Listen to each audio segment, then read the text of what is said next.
नमस्कार दोस्तों, एक बार फिर सभी का स्वागत, वंदन और अभिनंदन करता हूं।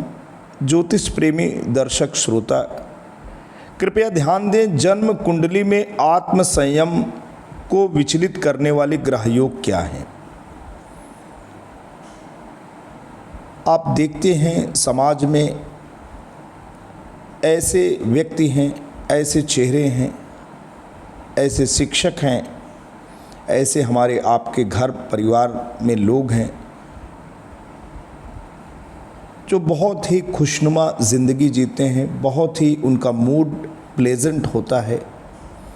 और बहुत से ऐसे भी लोग हैं जिनका माइंड बहुत ही स्विंग करता है, क्षण में उनका मन विचलित होता है और क्रोध, दुश्चिंता, तनाव उनके व्यवहार में प्रतिबिंबित होती है। तो इसका कारण दोस्तों क्या है? इसका कारण उनका इंडिविजुअल जो उनके व्यवहार में चीज़ें दिख रही हैं, केवल उनका जैविक और वैज्ञानिक जो बातें हैं वही नहीं हैं। उसके पीछे ग्रहों की भी अपनी स्थितियां होती हैं। ग्रहों का कुछ दुर्योग होता है जो आत्म संयम को विचलित करने के लिए जिम्मेवार होता है।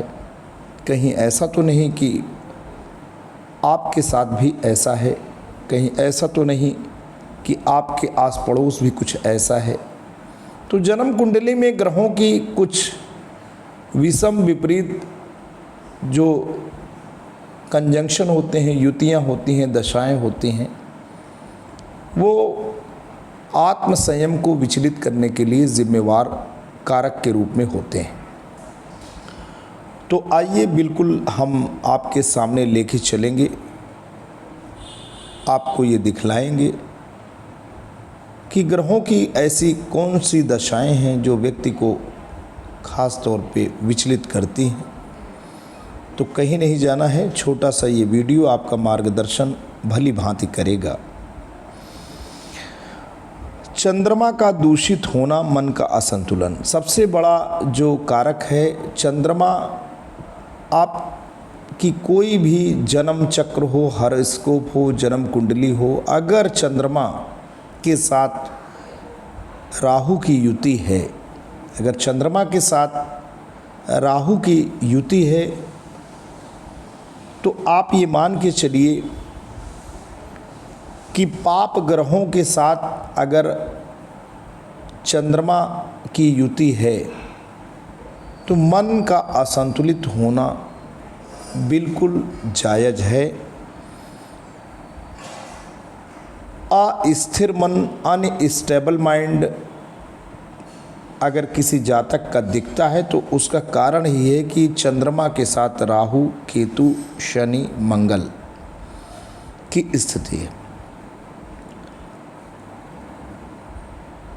अगर चंद्रमा जन्म कुंडली में अष्टम भाव में चले गए हैं और अष्टम भाव में चाहे चंद्र हो, चाहे सूर्य हो, चाहे जितने भी शुभ ग्रह क्यों न हो, अगर वो अष्टम में जाते हैं तो पीड़ित हो जाते हैं।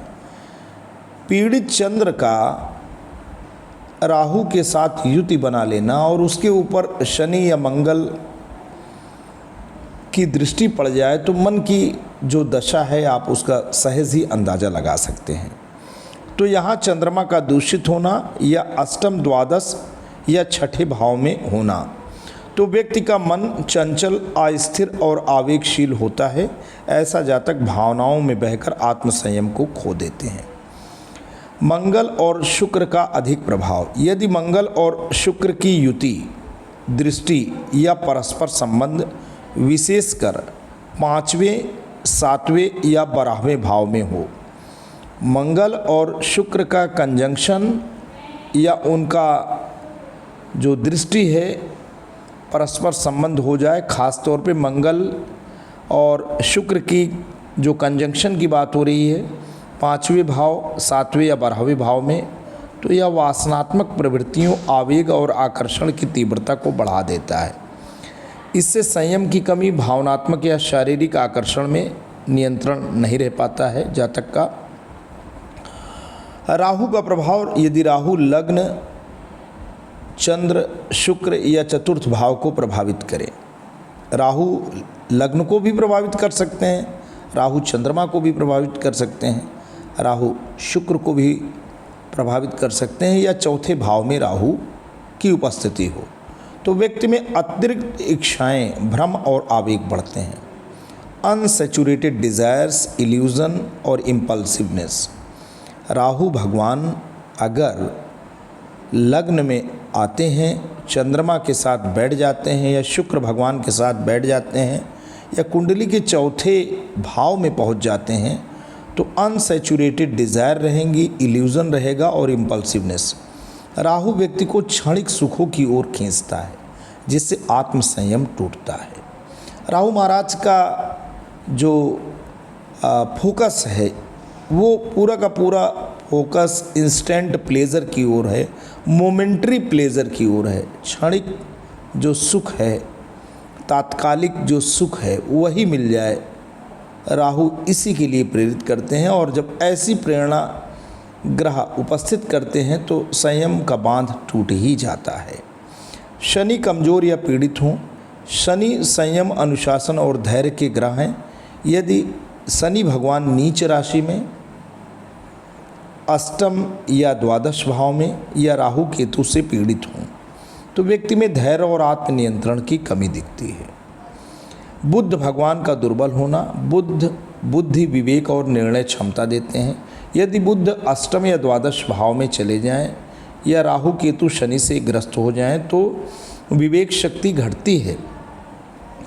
व्यक्ति आवेग में आकर निर्णय लेता है और संयम को खो देता है।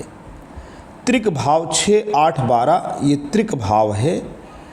अगर त्रिक भाव में चंद्रमा या शुक्र जाकर के बैठ जाएं, इन भावों में शुभ ग्रहों की स्थिति भावनाओं और इच्छाओं को असंतुलित करती है। इन भावों में, त्रिक भावों में शुभ ग्रहों की स्थिति भावनाओं और इच्छाओं को असंतुलित करती है। ध्यान देने की ज़रूरत है। अगर 6, 8, 12 में शुभ ग्रह हैं तो भावनाएं क्या होंगी, इम्बैलेंस हो जाएंगी। ख़ासतौर से यदि वहाँ राहु या मंगल की दृष्टि भी पड़ रही हो। संयम लौटाने के उपाय भी हैं, ऐसा नहीं परेशानी है तो इसका समाधान भी है।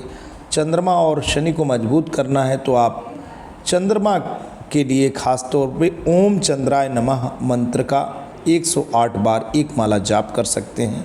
खास तौर पे सोमवार को करेंगे तो इसका लाभ आपको मिलेगा और शनिवार के दिन ओम शम शनश्चराय नमः मंत्र का जाप कर सकते हैं।